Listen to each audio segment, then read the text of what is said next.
आलेला कशामुळे एवढा उशीर झालेला की तिचा तोंगडा पडलेला आहे?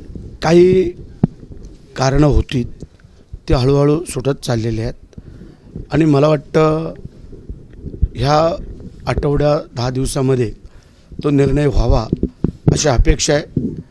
आणि आता पांडुरंगाजवळ आलो आहे आम्ही सगळे कार्यकर्ते पदाधिकारी आहेत, ते मन्नत मागतील काय आणि काय नाही ते पण योग्य निर्णय होईल असं सगळ्या जनतेचं म्हणणं आहे। नितेश राणेंच्या वक्तव्यानंतर आज ठाण्यामध्ये बॅनर लागलाय की देवेंद्र फडणवीस माझे बाप नाहीत। बाप पूर्ण परत एकदा राणेबंधू आक्रमक झालेत, कोकणातलं राजकारण झालंय। काय काय मी ऐकलं परत नितेश राणेंनी जे वक्तव्य केलेलं होतं, नितेश राणेंचा बाप या वक्तव्यावर जी चर्चा चालू होती, आज ठाण्यामध्ये बॅनर लागलाय की देवेंद्र फडणवीस माझा बाप नाही असे आज ठाण्यात बॅनर लागले। पण त्याचं कोणी लावलेत काय?